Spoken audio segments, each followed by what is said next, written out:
Hola a todos, bienvenidos a esta videoaula. Soy la doctora Vanessa Benítez y el día de hoy les seguiré orientando en esta clase de Fisiología Médica basada en el capítulo 9 del Tratado de Fisiología Humana, Guyton y Hall en su 13ª edición, que habla sobre la fisiología del músculo cardíaco. Los fenómenos cardíacos que se producen desde el comienzo de un latido cardíaco hasta el comienzo del siguiente se denominan ciclo cardíaco. Cada ciclo es iniciado por la generación espontánea de un potencial de acción en el nódulo sinusal en la aurícula derecha, cerca del orificio de la vena cava superior. El potencial de acción se desplaza a través de ambas aurículas y el nódulo y el haz auriculoventricular hacia los ventrículos. Hay un retraso de más de 0.1 segundos durante el paso del impulso cardíaco desde las aurículas a los ventrículos, lo que permite que las aurículas se contraigan antes que los ventrículos. En la figura podemos observar todos los acontecimientos del ciclo cardíaco. Los ventrículos se llenan de sangre durante la diástole y se contraen durante la sístole. Las tres curvas superiores muestran los cambios de presión en la aorta, en el ventrículo izquierdo y en la aurícula izquierda, respectivamente. Las curvas inferiores muestran los cambios en el volumen ventricular, el electrocardiograma y el fonocardiograma, que es un registro de los ruidos cardíacos. La propagación del potencial de acción en el corazón inicia cada latido. El electrocardiograma es un registro del voltaje generado por el corazón desde la superficie corporal durante cada latido cardíaco. La onda P está producida por la propagación de la despolarización en las aurículas, que causa la contracción auricular. La presión auricular aumenta inmediatamente después de la onda P. Las ondas QRS aparecen como consecuencia de la despolarización ventricular, aproximadamente 0.16 segundos después del inicio de la onda P, y marcan el comienzo de la contracción ventricular. Después, la presión ventricular comienza a aumentar. La onda T ventricular se debe a la repolarización del ventrículo. Las aurículas funcionan como bombas de cebado para los ventrículos. El 75% del llenado ventricular se produce durante la diástole antes de la contracción de las aurículas, que solo causan ya el 25% del llenado ventricular. Cuando las aurículas no funcionan correctamente, por ejemplo en la fibrilación auricular, no provocan graves problemas si la persona no hace ejercicio. Las ondas de presión auricular son las siguientes: la onda A, que se debe a la contracción auricular; la onda C, que se produce durante la contracción ventricular por un ligero flujo retrógrado de sangre y la protrusión de las válvulas AB hacia las aurículas; y la onda B, que se debe al flujo lento de sangre hacia las aurículas por el retorno venoso. Hablemos de la función de los ventrículos como bomba.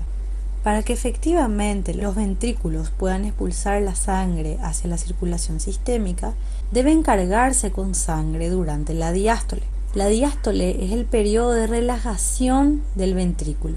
Y para comprender mejor lo que ocurre, vamos a trazar una línea imaginaria que representa a la diástole y dividirla en tres partes. En el primer tercio se representa el comienzo de la diástole con el periodo de la relajación isovolumétrica. Las válvulas auriculoventriculares se abren debido a que la presión ventricular va disminuyendo en comparación con la presión auricular y fluye sangre hacia el ventrículo. La presión, que queda más alta en las aurículas, empuja la sangre hacia los ventrículos durante esta fase y proporciona la mayor parte del llenado ventricular. Durante el tercio medio de la diástole normalmente solo fluye una pequeña cantidad de sangre hacia los ventrículos, y esta es la sangre que continúa drenándose hacia las aurículas desde las venas y que pasa a través de las aurículas directamente hacia los ventrículos. Durante el último tercio de la diástole, las aurículas sí se contraen y aportan el impulso adicional al flujo de entrada de sangre hacia los ventrículos. Este mecanismo es responsable de aproximadamente el 25% del llenado de los ventrículos durante cada ciclo cardíaco. La eyección de la sangre de los ventrículos tiene lugar durante la sístole. Los siguientes acontecimientos ocurren durante ella y se dividen en tres periodos: periodo de contracción isovolumétrica, el periodo de eyección y el periodo de relajación isovolumétrica. El primer periodo, inmediatamente después del comienzo de la contracción ventricular, lo que produce un aumento súbito de la presión ventricular, provocando el cierre de las válvulas aurículo-ventriculares.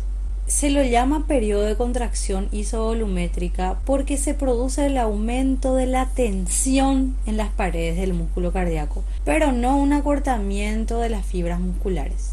El siguiente periodo es el periodo de eyección.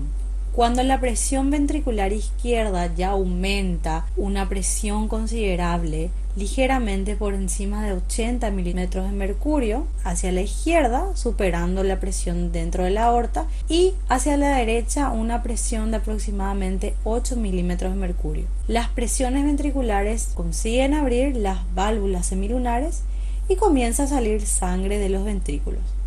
Aproximadamente el 60% de la sangre del ventrículo al final de la diástole es expulsada durante la sístole, y en torno al 70% de esta porción es expulsada durante el primer tercio, que es el periodo de eyección rápida, y el 30% restante del vaciado se produce en los 2 tercios siguientes, que son el periodo de eyección lenta. Por último, el periodo de relajación isovolumétrica, que ocurre al final de la sístole, cuando comienza súbitamente ya la relajación ventricular, lo que permite que las presiones intraventriculares derecha e izquierda vayan disminuyendo rápidamente. Las presiones elevadas de las grandes arterias distendidas que se acaban de llenar de sangre empujan nuevamente un poco de sangre hacia los ventrículos, lo que cierra súbitamente las válvulas aórtica y pulmonar.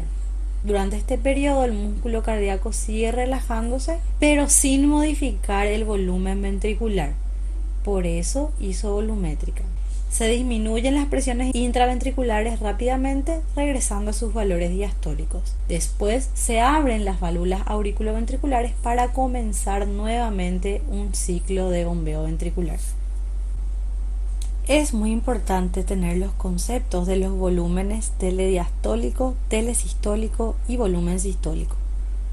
Durante la diástole, el llenado normal de los ventrículos aumenta el volumen de cada uno de los ventrículos hasta aproximadamente 110 a 120 ml de sangre. Este volumen es el volumen telediastólico, volumen de sangre en los ventrículos al finalizar la diástole. Después, a medida que los ventrículos se vacían durante la sístole, el volumen de sangre hacia la circulación sanguínea es de aproximadamente 70 ml, lo que denominamos volumen sistólico. Y el volumen restante que queda en cada uno de los ventrículos luego de la sístole es de aproximadamente 40-50 ml, denominado volumen telesistólico. La fracción de eyección es la fracción o la parte del volumen telediastólico que es propulsada durante cada sístole, que habitualmente es igual a 0.6 o 60% aproximadamente. Cuando el corazón se contrae con fuerza, el volumen telesistólico puede disminuir hasta un valor tan bajo como 10 a 20 ml. Por el contrario, cuando fluyen grandes cantidades de sangre hacia los ventrículos durante la diástole, los volúmenes telediastólicos ventriculares pueden llegar a ser tan grandes como 150 a 180 ml en el corazón sano. Las válvulas cardíacas impiden el flujo retrógrado de la sangre. Las válvulas auriculoventriculares, tricúspide a la derecha y mitral a la izquierda, previenen el flujo retrógrado de sangre desde los ventrículos hacia las aurículas durante la sístole. De igual modo, las válvulas semilunares, aórtica y pulmonar, previenen el flujo retrógrado de la sangre desde la aorta y la arteria pulmonar hacia el ventrículo durante la diástole. Los músculos papilares de las válvulas auriculoventriculares se insertan en ella mediante las cuerdas tendinosas. Durante la sístole, los músculos papilares se contraen para prevenir la protrusión excesiva de las válvulas hacia las aurículas nuevamente. Las válvulas aórtica y pulmonar son más gruesas que las válvulas auriculoventriculares y no tienen músculos papilares. Conceptos de precarga y postcarga. Cuando se evalúan las propiedades contráctiles del músculo, es importante especificar el grado de tensión del músculo cuando comienza a contraerse, que se denomina precarga. y especificar la carga contra la que el músculo ejerce su fuerza contráctil, es decir, la poscarga. Para la contracción cardíaca habitualmente se considera que la precarga es la presión telediastólica cuando el ventrículo ya se ha llenado y la poscarga del ventrículo es la presión de la aorta que sale del ventrículo. La importancia de los conceptos de precarga y poscarga es que en muchos estados funcionales anormales del corazón o de la circulación, la presión durante el llenado del ventrículo, precarga, la presión arterial en contra la que se debe contraer el ventrículo, poscarga, o ambas están alteradas con respecto a su situación normal en un grado importante. Y así llegamos al final de esta videoaula, espero que les haya sido de utilidad. Nos reencontramos en un próximo video. ¡Buen estudio!